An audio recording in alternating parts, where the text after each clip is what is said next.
G'day friends, back in the saddle now after a nice relaxing weekend away. And as a lot of you might have seen, when I was away there, we had the big crypto clown Elon Musk on a big comedy show, Saturday Night Live, and just unabashedly promoting and pumping the Dogecoin. And it really goes to show how much of a clown Elon Musk really is, because I mean, if you saw one of the skits there, he compares the Dogecoin to like a dollar bill, a US dollar bill, and says that it has the same value as a dollar bill. And the guy's just totally deluded if he really believes that. You know, the dollar bill is backed by the full faith and credit of the US people, the American citizen. And you know, a lot of these people, they wake up a little bit to, the Federal Reserve and all that, but they think that the Federal Reserve just prints money out of thin air. Okay, and I kind of used to believe this too, but what it does, it basically lends money backed by the labour, the future labour of the population, because the government promises to pay the interest to the bank based off the income tax, which is why the income tax was initiated in the first place in 1913 there, in accordance and correspondence with the Federal Reserve Act. And what people also, erroneously believe, they just print it out of thin air. They print it because you borrow it. When you get a car loan, the bank just signs the money into your bank account. That's when the money gets printed out of thin air. But it's not really thin air, because your labour and promise is backing that currency, that Federal Reserve note. So it's the people and the governments that bring these dollars into existence, and they are absolutely backed by collateral. Some cases property, other cases your promise to pay by your labour. So that dollar is back there. But the Dogecoin, I mean, give me a break, and it goes on from his logic that Bitcoin is a store of value, and Bitcoin is no store of value. It started out as a currency, an alternative currency, and it was pumped up in those early years with the promise that it'll be the alternative currency of the world, and that's why people jumped onto it. But now it's pretty evident that it can't be, and now people are just saying it's a store of value, but it's not a store of value.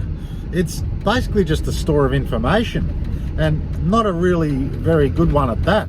Slow, expensive, unreliable, unstable, so forth and so on. It was probably a good first try, but when you talk about store of value, I mean, you've got to look at things like Hbar, where the token actually has a utility that is a valuable commodity. Like right now, as we saw over the weekend and just prior, the transactions of Hbar has exceeded those of the largest transacted crypto in history, which is Ethereum, and Hbar has just overtaken Ethereum and is already 5 and 10 million transactions ahead of it. Just took it in its stride, and it's because there are over 60 distributed applications already built on Hedera Hashgraph that are actually providing real world value.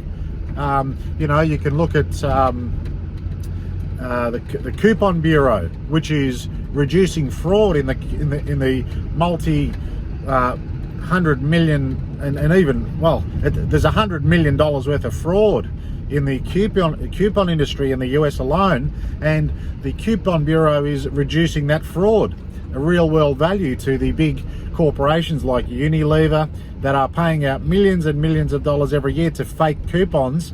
Okay, they're actually benefiting from the Hedera Hashgraph distributed application from Coupon Bureau. Another one is AdsDax, which is a fighting online advertising fraud, where, you know, advertising firms are charging people to advertise through the nose and are fraudulently reporting the amount of hits and clicks on certain advertisements and charging clients through the nose. And now AdsDax has come along as an auditor of that, and they're reducing the fraud and giving a real world value to those clients.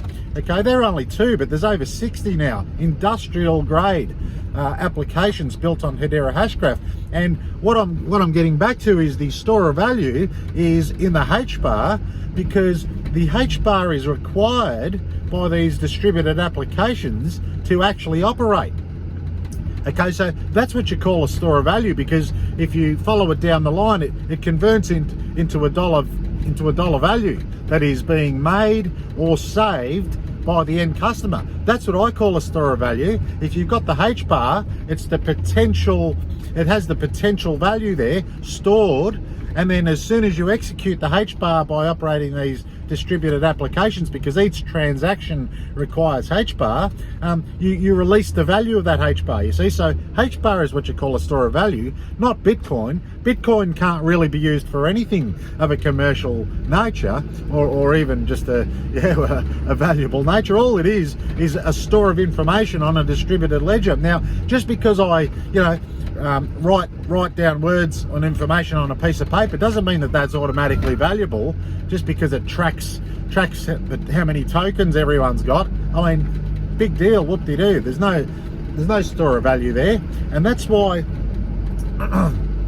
that's one of the reasons why I don't believe the last Bitcoin will be mined. In fact, I don't see Bitcoin being mined even just a couple of years from now. Okay, and the 2 big reasons are, number one, that it is too expensive electrically. Actually, there's 3 reasons. One is just pure economics, where it's too expensive to pay for this electricity to make anything viable. I mean, even Ethereum, I mean, the transaction fees are just ridiculously high, and not to mention the mining on Bitcoin. I mean, one transaction on Bitcoin takes as much power to power an average household for a month. I mean, it's just ridiculous. You can't even figure that one out. Whereas, in contrast, a transaction on Hedera Hashgraph costs $0.0001, like it's 1/100th of 1 cent. So, I mean, there's no viable reason why anyone should be mining Bitcoin. But number 2 is just the environmental impact it has to just power such a redundant coin as a Bitcoin that can't really do anything, no real world utility, and yet people are not only mining it and just burning coal and all that, but these mining rigs are just humongous and so expensive, it just doesn't make economical sense or environmental sense. And so there too, but the other one, of course, is the regulations that are coming in now. So if you want to pump coins like Doge and all these other coins where people are just losing their shirts, suck eggs, because Gary Gensler's coming, and Gary Gensler understands the crypto world, and Gary Gensler is bringing regulations in to protect the average folk who don't really understand what's going on with crypto too much, and they're believing these crypto clowns like Elon Musk, who are shilling and pumping these shit coins, and people are just going to lose their shirt.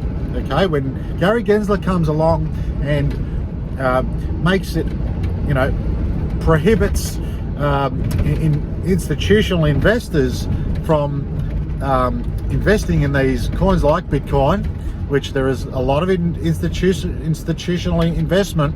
Once Gary Gensler comes along and does that, and also prohibits exchanges in the US from actually listing these shit coins that, number one, have no utility, and number two, are environmentally damaging, like Bitcoin. Once these rules come into play, okay, we're going to see which coins have value. We're going to see which coins have utility, and Hedera, Hashgraph and HBAR are at the top of that list. So, you know, Elon Musk, I mean, you're such a clown. You know, you're just playing with people's money, and you're playing with people's future.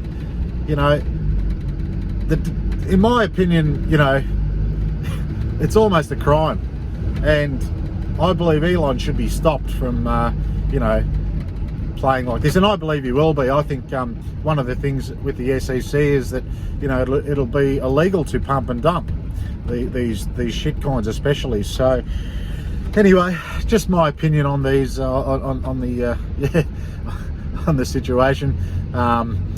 Yeah, and to all those other channels that are, you know, shilling these, you know, coins that do nothing.